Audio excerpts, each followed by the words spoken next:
Hello everybody, we are back as you can see here in Baja California in Mexico, and this adventure we're going to go down to Puerto Nuevo again for our MLK weekend, but we're also going to go down to La Bufadora, so come along with us for an adventure down into La Bufadora and we'll see what it's like going down there, going a little bit farther down into Baja. So we are here over by the new enhanced wall, which is by the Tijuana River here. So here you can see it. It's an interesting wall because unlike the old walls, if I turn the camera this way, you can actually see right through it. But this way, you can only see straight ahead.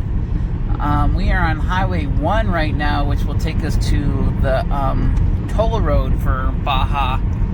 And it just goes along. So as long as you're on the road here, you are on the border. But where that guy is standing right there, walking along the road there, that is actually technically the United States. As soon as you get off the curb, you are technically in the United States. That little dirt area between the road and the wall, that is part of the United States. So as you can see, the border wall is actually built a few feet into the U.S. territory. Of course, this road that we're driving on is still Mexican territory. So it's kind of an interesting dichotomy of how that works. Okay, we have slightly turned left. If you get to Playas, you turn left and that goes onto the toll road. It's about $2 for every toll along the toll road.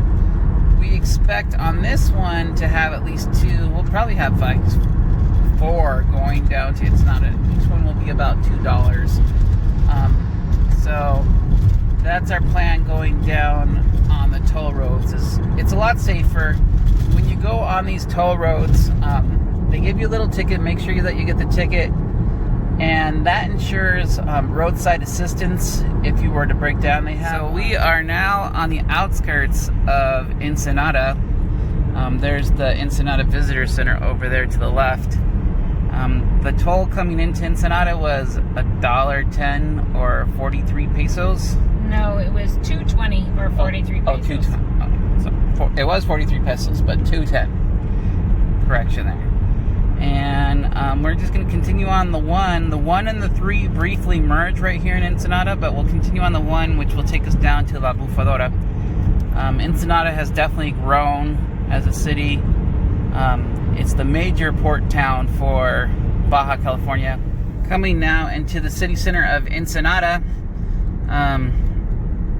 We'll see some of the major over by where that tower is on the right. I don't know if you can see it there. It looks kind of like a lighthouse tower. They have great fish tacos in that area. If you're in Ensenada, the thing to do here is definitely you want to eat a fried fish taco. Lots of boats. This is usually where all the cruise ships come in. There won't be any cruise ships today. In front of us is the Hotel Santo Tomas. Just a block up from that on the left is the main walking district where they have all the little shops and stuff. I can see a McDonald's up ahead too. If you really want cultural, maybe we'll do another like McDonald's in a foreign land video. Who knows? I don't know. Let's see, there's a sign up. I don't know what it says. We'll read it when we get there. But there seems to be a lot of people out and about today. But you kind of expect that. Oh, it's just talking about COVID. You gotta wear your mask here is what it's saying. So if you're out in public, you gotta wear your mask in Ensenada. Over to the right here, you can see the big flag. In Ensenada, this is the biggest flag, Mexican flag I've seen. I don't know if it's bigger than the one in the Zocalo, but I think it matches it pretty much. It's pretty big. Yeah, it's pretty huge. They're celebrating their 69th anniversary here in Baja. And we have the revolutionary monuments over there. And that's about it here for Ensenada. Over there to the left is the old customs house. It's now a museum. I doubt the museum, it's a cultural center. No, it's open over there. You can go into the cultural center. That might be something to do later, but the cultural center down here in Ensenada surprisingly is open and being sponsored by the Rotary Club. So that's pretty cool. Now Highway 1 turns in a little bit and then we're gonna turn right. So you gotta watch out for the signs. They're not as big as I thought, but there was a sign that said Bufadora this way, so we're going this way. And I think we're going up to that main road over there, and then we'll turn right from there. It's amazing how much this area over here has grown. Used to be that there was nothing past this area here, but now it is definitely busy. Lots of commerce in the area south of Ensenada. So this area is a booming area now. Almost ready for the turn off over to La Bufadora. Should be coming up in about 4 kilometers here. We'll turn off to Highway 23, which kind of goes more towards the coast on the Pacific side. We're down in another La Jolla area down here. Anytime there's a speed bump in Mexico, they're always selling something on the side of the road. That's like a given. Well, and also you don't know which one came first, the speed bump or the vendors. Yeah. Sometimes the vendors lead to the speed bump, and sometimes the speed bump leads to the vendors. Yeah.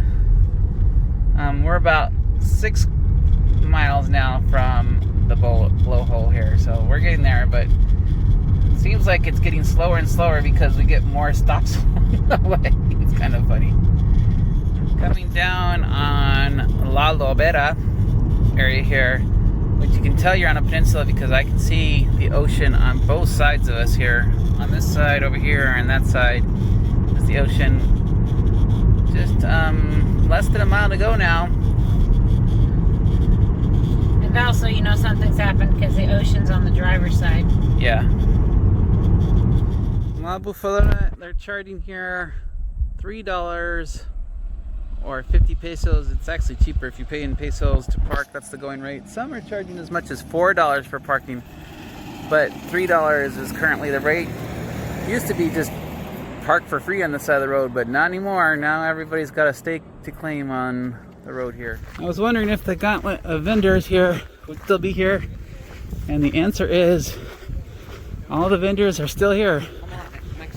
Yep, and I even have an OXXO. Did you see Mommy at all?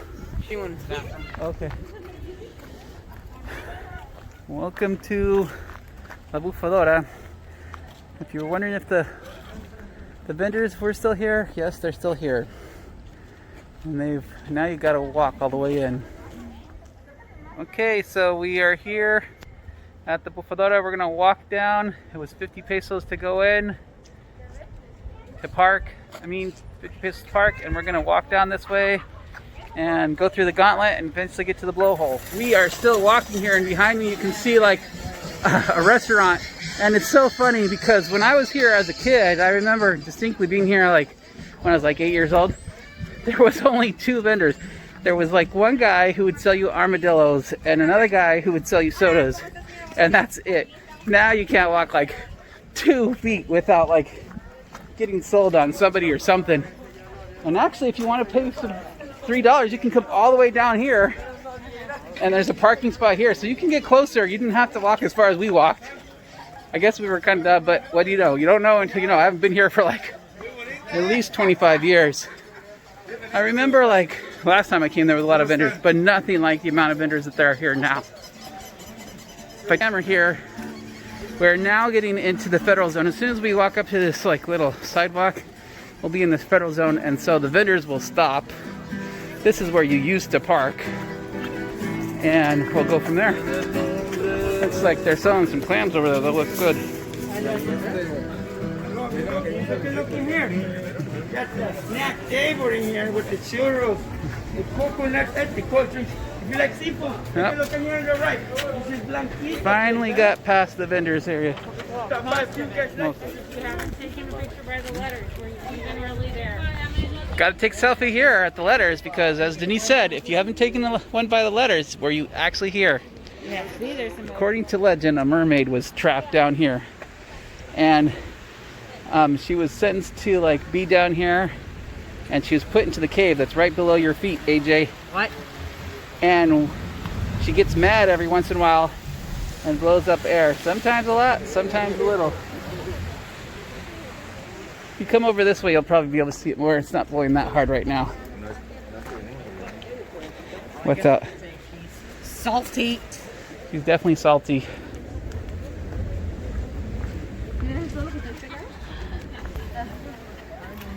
Lots of people want to see the phenomenon here.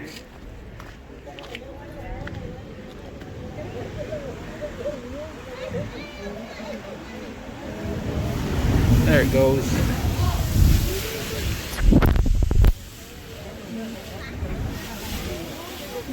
So when the wave comes into the cave, there's a natural air hole down there, and that's what's causing it to come up. Right now the tide's kind of low, so it's not too high, but when the tide gets really high, it can get to where we are right here.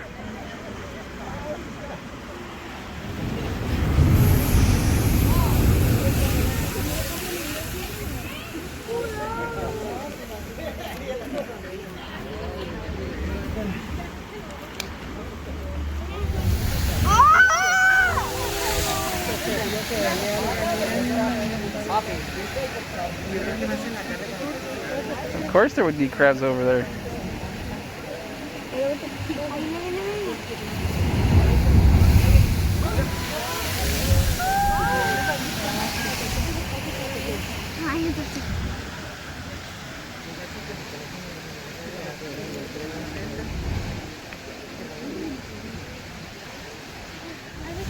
Kind of mesmerizing looking at the waves coming into the blowhole. You're always wondering if there's going to be a big enough wave to come in or not and make a good splash. You can actually hear if it's going to be a good one before, like that. Just depends on how much water gets into the cave.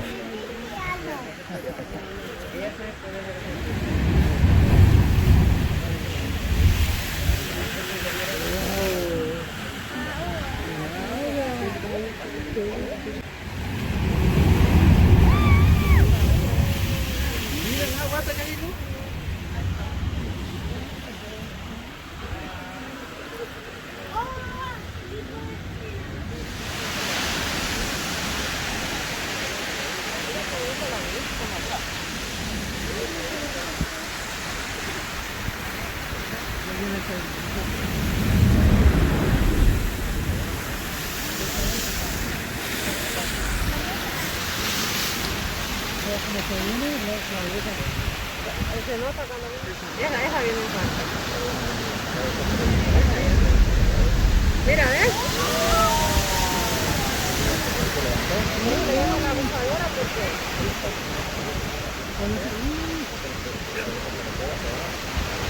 Okay, so we are going to now walk back up into the vendor area and out. You can only see the Bufadora for so much time, and then you just got to keep on going back out. And so that's what we've done. We're gonna head back over to Ensenada and get some lunch. Okay, we're leaving the vendor area right now, and now we're gonna go check out and get some soda at the OXXO over here. So let's go check that part out. Driving through Ensenada here, we're not finding a lot of places open here in Ensenada. Well, there are places, but the traffic, as you can see, is very hectic here, and it's a little bit hard to get around. So what we are going to do is we're going to find a gas station is what we're going to do here, and then we are going to go probably up to La Fonda, where I think the traffic will be a little bit easier there for us in La Fonda, and I think we'll have better luck too of finding something like a fish taco, which is what I really want to get. Here at the gas station, and here gas stations are full service. It looks like they're doing a 1940 to 1 change rate. Make sure when you're filling it up that you fill it up to 0. We got our gas here. It was 32 liters and it cost us 620 pesos, so that's like what, like 30 bucks? I have no idea. If it's 20 to 1, about that much, yeah. And we're gonna be off again. We just went through the main part of Ensenada. We saw the original fish taco stand. It's still open and it was busy, but it's takeout only. Like there you can see one over there too, another fish stand. They're still there, but we want to find some place that we can sit down. So we're gonna backtrack a little bit and go up to La Fonda, and we think that we'll find some good food there. We are here in La Fonda. Well, actually, we're technically in Alistos, next to La Fonda, and we know here we can find food. I just thought about it. We could have like gotten tacos over there, but we're gonna go to Gary's La Fonda and find some restaurants that open. I'm definitely hungry now. We've made other videos in this area before, so we're quite familiar with this area and all the things that you can do. Lots of people are selling firewood all over the place. That's interesting. Must be firewood season. Beach bonfire season. It looks pretty busy around here, but not as crazy as busy as that Labor Day weekend that we came down was. For lunch today, we are going to go to Dimitri's La Fonda. Their special today, it says there, is steak and potatoes $10.95, but we really want to get some fish tacos, so that's what we're going to go check out. We are here at Dimitri's La Fonda. Sorry, not Gary's La Fonda, Dimitri's La Fonda, and we're going to see if we can find something to eat. Beautiful view here. So this is more of our style. Looks like this is going to be a several part meal, and they're going to start us off with some bean soup. And we have fried flour tortillas. They're not corn chips, they're fried flour tortillas, and the salsa's good. No jalapeno in this salsa. Denise approves. She's catching up on her Facebook. It's been like 4 hours with social media while I drove. I mean, yeah, 4 hours. I gotta get on my YouTube. Yeah, the world could have ended for these two. You never know. I need to know why Cheetos are cat food. Great. So the food finally came. Taste test, Denise. Denise approves. Okay. This is what we're looking at. I think I'm going to ask for some limes. what? Oh, some limes. Just tried my fish taco and it was great. Just put a little bit of lime on it, lime juice on it, and it was perfect. How's the hamburger, AJ? How's the hamburger? Is it good? Thumbs up. That's all we get out of AJ. Let me put a little can. And how's the shrimp cocktail? Done. How it is. It was good. Okay. So for the shrimp cocktail and the fish tacos and AJ sandwich, it ended up being like $44, and I left a $5 tip. And now Denise is putting in her food, and we're just listening to the music. We got a guitarist playing in the background. So we are back now in Puerto Nuevo at the Puerto Nuevo Hotel. Just enjoying the sunset. That's going to do it for our Ensenada video. Hope you like this video. My thing about Ensenada is it's kind of grown up. To me, it's just kind of a Tijuana 2. The city is not the same as it used to be. It's just a modern day city with lots of buildings and stuff. And so it's a little bit busy, a little bit confusing.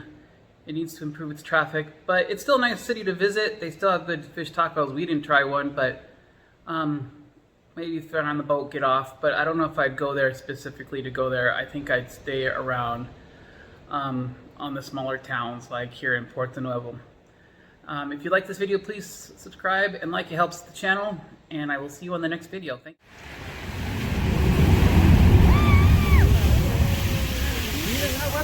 you.